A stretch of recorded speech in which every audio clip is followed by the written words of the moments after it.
Так, подошли мы к стенду Матермак.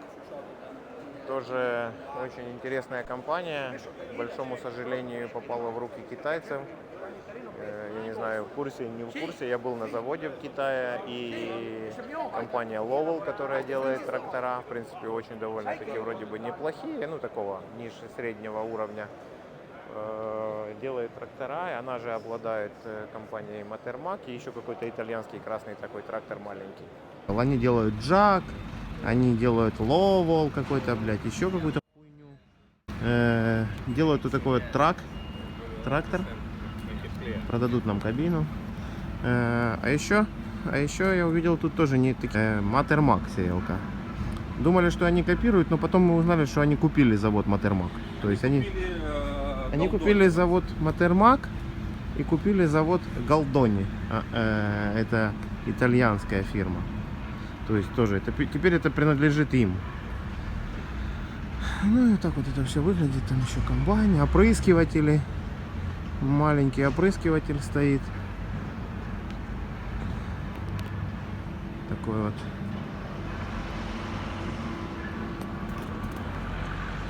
Бездюха такая.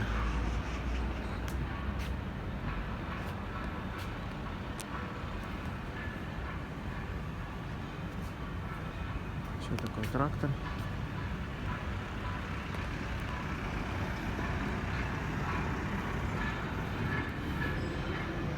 Комбайн, не знаю, что этот комбайн косит. Это лабуду, наверное.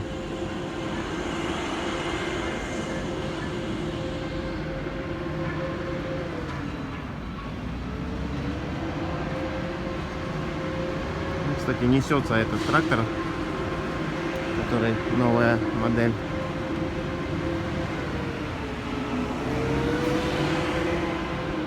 Такие у них наклейки серьезные.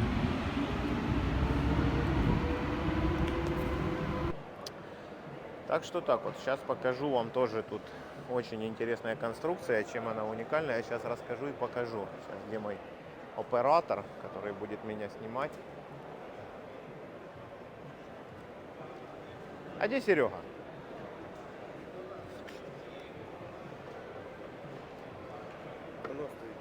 Сережа. Такая вот сеялка Матермак. Очень прикольная. Прикольная она, опять же, таки тем, что ее рама имеет возможность передвигать секции. Я так понимаю, все это делается вручную, скорее всего. Смотрю, вроде бы как вручную, да. Не вижу никаких гидравлических цилиндров. Можно передвигать секции, а еще когда передвинул секции, можно закидывать кусок рамы наверх. Где-то я видел еще больше, когда она закидывается наверх. Тоже очень уникальная система, тоже очень мне нравится. Тоже можно двигать секции влево-вправо. Я не знаю, она такая длинная, мне кажется, она имеет около 12 секций, может помещаться по 70 сантиметров. Но это опять же таки то, что я вижу, то, что я посмотрю. Мне так кажется, это всего лишь визуально. Так, что еще такого интересного на этой сеялке? Сеялка навесная, тоже мы планируем такое вот сделать. Значит, что касается секции, высевающий аппарат у них тоже свой, тоже традиционно, как, я не знаю, им, наверное, не нужно, вот эти спицевые диски. Есть очиститель ряда, есть дисковый сошник для внесения удобрения. Поскольку сеялка навесная, есть бункер отдельно, который впереди на навеску трактора вешается, я потом попозже покажу его. Ну, сеялка чисто для традиционных посевов. Сзади есть банка для микроудобрений или для чего-то там другого. Так, сейчас пытаюсь посмотреть привод. Скорее всего же в ней электропривод, потому что вижу, подходят провода. Как-то он тут удачно спрятан, что его даже не видно. Вон там коробочка такая, там скорее всего стоит электромотор. Но это опять же таки сегодня этим никого не удивишь. Секция, как и любит Матермак, у них все такое штампосварное, куча отверстий, куча регулировок. Ну, как-то не знаю, в Украине как-то, вроде бы раньше была у них большая популярность, а сейчас так себе, честно говоря, мы их не очень встречаем.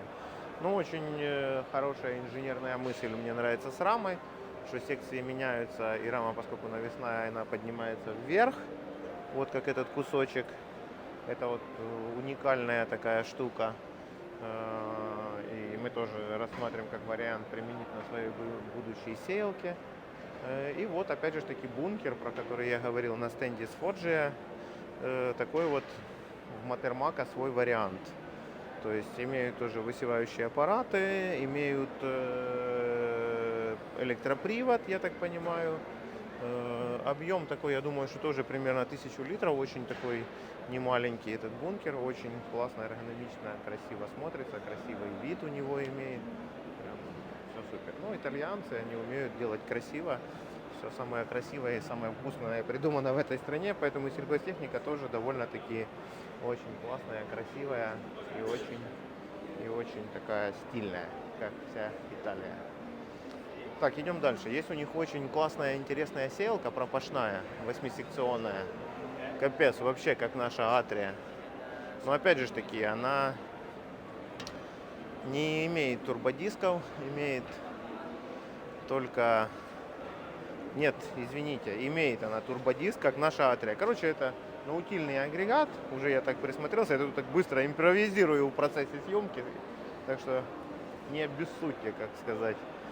Значит, секция тяжелая, большая. Видно, что это наутильный агрегат. Имеет такие вот довольно-таки интересные прикатывающие колеса с такими зубьями, с такими вот серьезными такими тут ограничениями. Свое тут, короче, тема. Есть колесико для скоростного посева Никита. Это прикатывающее колесо, регулирующее глубину, тоже на спицах. Есть турбодиск перед турбодиском. Очень классно сделан. Сделан вот прям вообще уникально. И очень суперово сделан очиститель ряда. Регулируется по глубине. Прям вообще. Прям надо обратить на это очень сильно внимание. Прям еще раз подергаю, чтобы все поняли, как это происходит. Вообще суперовая конструкция. Складывающая рама такая, как и у нас, все в принципе ничего. Пневматический бункер, но он какой-то побольше. Я думаю, что он больше, чем на 1000 литров. Скорее всего, на 2000 литров. Такой очень немаленький. Сеялка тоже слаживается. Имеет складную конструкцию. 8 секций. Не двигаются, ничего. Все, вентилятор спаренный. Так как я и говорил.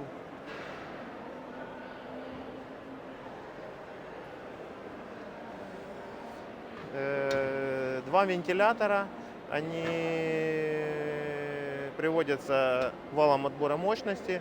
По-моему, если я не ошибаюсь, учитывая, что есть надпись вольт, есть генератор какой-то, который дает еще какое-то напряжение. То есть, в принципе, очень классная идея для того, чтобы заиметь серьезное какое-то электропитание и вакуум и воздух. Все от вала отбора мощности. Очень хорошая мысль. Я думаю, что мы тоже воспользуемся международным опытом вот этого всего. То есть, получится, вал отбора крутит двойной спаренный вентилятор и имеется вот электрогенератор, который дает явно энергию для электропривода секций.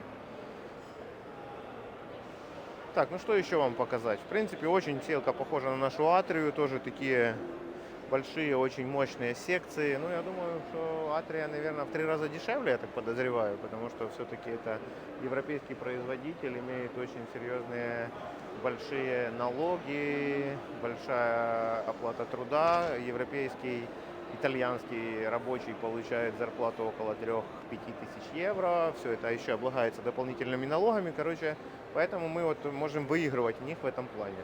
Ну, а смотреть технологическую сторону мы можем здесь, на стендах, на международных выставках. Поэтому мы ездим и путешествуем для того, чтобы видеть это все, смотреть и внедрять в наши агрегаты. Ну, у них есть еще зерновая сеялка, но это нас пока не очень интересует. Навесная зерновая сеялка, очень с огромным бункером.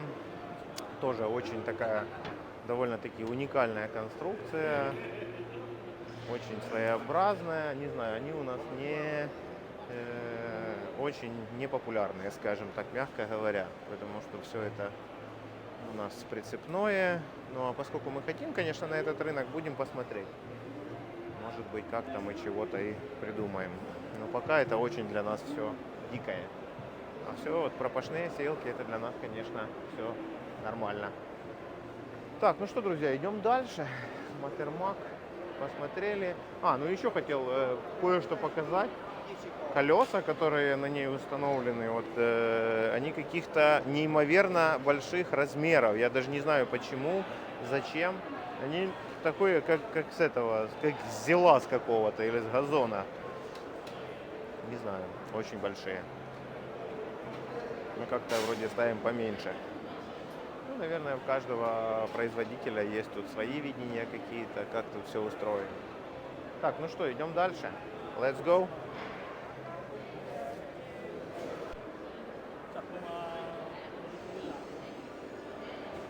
Так, ну что, мы переходим дальше. Какие-то стенды.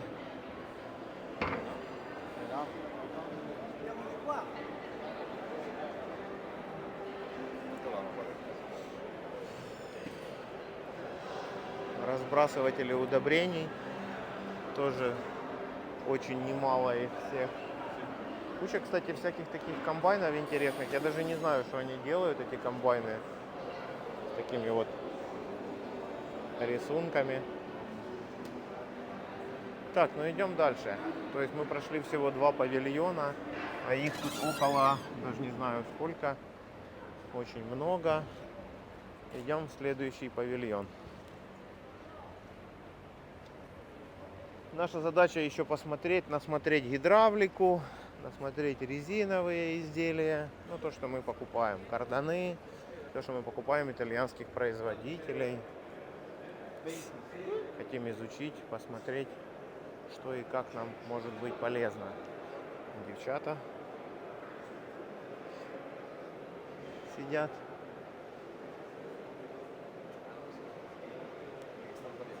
Так. Turkish Machinery.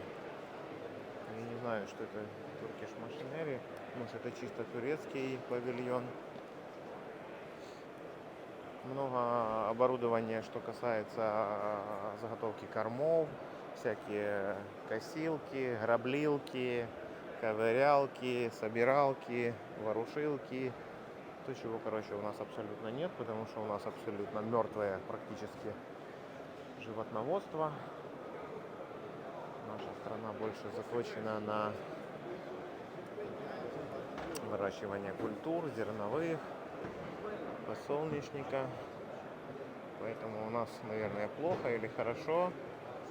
Большие хозяйства, к сожалению, к нашему большому, потому что моя практика наблюдения и мое мнение такое, что агрохолдинги и большие хозяйства — это зло. Как я говорю, что один John Deere 7 убивает 3 села. Думаю, что в этом есть какая-то истина, потому что в Европе нету, очень мало больших хозяйств, поэтому все села очень в хорошем состоянии, потому что много маленьких фермеров. В каждом селе должно быть 20-30 фермеров, тогда это будет хорошо для села. А вот эти агрохолдинги, желаю им всем, чтобы они исчезли с Украины, потому что считаю, что максимум 500 гектар должно быть в хозяйство, 1000 в крайнем случае. Все, такого больше не должно быть. Тогда это полезно для страны, для села, для людей в первую очередь. Так что такое вот мое мнение. Пишите, правильно ли я мыслю в этом плане. Может я не прав, конечно. Возможно, у Беллы сидят такие красотки итальянские. Так, есть вот всякие еще, раз говорю, для сена. Еще есть, кстати, оборудование, которое связано с уборкой всяких разных деревьев. Ну, здесь, по крайней мере, нарисовано оливковые деревья, я так понимаю. Кстати, видите, да, на что похоже? Похоже очень сильно на наш мини-погрузчик «Муравей». Сочлененная рама, но только, конечно, оно больше. Все умножено в 4 раза. Очень большой широкий мотор. Такая вот машина. На видео тут вот у них представлен такой стенд. Кстати, классно все так придумано. Нам бы такой. Стена задняя вся имеет какую-то такую визуализацию. Я ж не знаю, дорого ли это, дешево. Такой, типа большой телевизор. И показано, как эти машины трусят оливковые деревья. Все очень круто. Итальянские девчата такие миловидные, улыбаются все. Ага, вот тут, видите, на видео видно, как эти машины трусят оливки. Вон она приехала, наша мураха. Ну не наша, а их мураха, итальянская. И трусит. Трусит и все. Еще есть такой зонт раскрывается. Ну, короче, идем дальше. Это слишком я подробно. Ну, просто трактор похож на нашу мураху, поэтому он меня очень заинтересовал. Так, как бы тут перейти в другой павильон. Ага, вижу, иду. Кстати, на выставке есть украинские производители. Львов Агропроект, по-моему, или Львов. Ну, короче, львовские вот эти опрыскиватели, протравители. И есть компания с Кировограда, которая производит для мультипликатора диски и производит какие-то... Тоже я не очень, вот видите, с Кировограда компания, а я не очень и знал, что такое есть. Ну, хочу вам сказать сразу, что всю выставку обойти нереально. Я чуть-чуть покажу, потому что, я же говорю, очень много павильонов, а это всего лишь только третий. А материала уже, видео снято куча. Куча